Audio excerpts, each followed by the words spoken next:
Baran Barai Bala Baramundi Wagara Warrior Bilgagane Yambo Yambo Yambo Warrigo Monan. Baran Barai Bala Baramundi Wagara Warrior Bilgagane Yambo Yambo Yambo Warrigo Monan. What we mainly here today for is to talk about some of the scarred trees that were removed from Wallamore sewerage pit to make way for the new pits out there, and they were transported in here to be replanted, and that's what and I had to accompany all trees when I transported them in here, and the trees that are here behind me, some of them, one of them weighed 17 tonne, the other one weighed 14 tonne. And the scarred trees, as you can see there, these ones, what would say, would be shield trees. Our ancestors used those for when they were fighting, is to make shields out of them. And both of them are shield trees. The little one that's laying down on the ground, that was removed from Windmill Downs property, where it made way for a housing company, and I believe it's beautiful. While we was out there, we had to pick up a lot of artefacts and bring here too. They're stored down here in the museum, little museum at the kiosk down here. But these trees, they're quite a lot of years old. As you can see, this here tree, as I said a little while ago, that this is the Coolamon tree. And the Coolamon tree was used specially for transporting, like swimming. They used to lay their babies in and they'd swim alongside them and across swollen rivers. Also, it was used as a carrying tool, like to carry all their tools and that.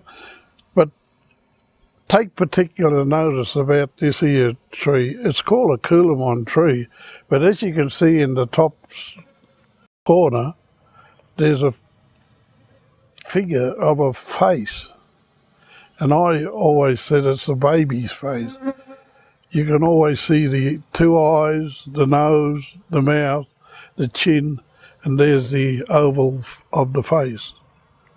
Right where I'm standing on top of the Greywacke mountain, and I'm standing on a lot of rocks that are Greywacke, and this is one of the biggest axe quarries in pretty near in New South Wales, and it runs for 500 to 600 metres.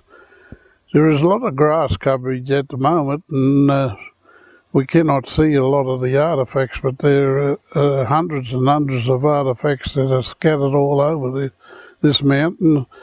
And just behind me is a Currajong tree.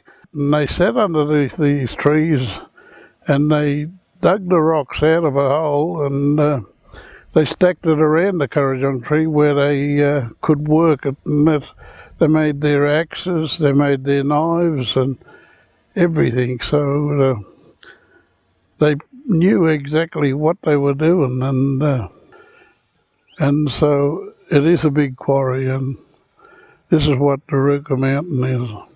And as I said, this rock here is a sort of a dark greenish sort of a rock, and they call it Greywacke.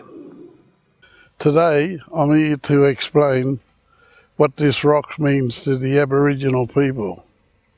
This is a very sacred rock where our Aboriginal ancestors have walked and danced on it, and that's what made it a very sacred rock. We call it Little Wave Rock. Up behind the rock there's what we call a boar ring, and that's where they used to hold the ceremonies, and they used to come down and dance along that rock. And that is why it was made a very sacred rock. Now, it's just like the rock at Uluru. We, as Aboriginal people, we cannot walk on that rock. In the distance behind me, you'll see that there's 3 rocks on top of another big boulder. And when you look at it, they got two sides and the back. And this is what we call Granny's Armchair. Now, Granny's Armchair is a women's site. And this is as close as I can get to it. I can't go any closer. This is one of the biggest sites in the Tamworth district. This is what we call the boundary site.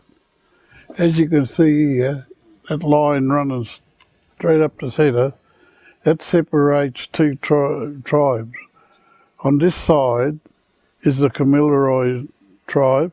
On this side is the Anawan side. You can see the arrow pointing to another site, which is situated on the top of the mountain, and that is where there is a cave and there is an initiation site there. Just about 50 to 60 metres up the ridge here, there is another little bit of rock art there. It represents a circle with lines running down. Now these two boar rings, they were situated down the bottom on the flat, and they used to hold their big ceremonies there. They used to march when they done the initiation, they used to march them down from the top of the mountain down to the boar rings, and that's where they held their ceremonies. And they sent the young warriors out from there and into the bush to become men, and they couldn't come back unless to the elders, until they proved that they were men. Now, around those boar rings there were 6 marked trees, and they represented what the boar rings and what the tribes meant. But this, over behind this mountain, the Anawan people, they had a camp just over the other back of the hill. And when they used to hold their ceremonies here, this hill was just about lit up with so many people here.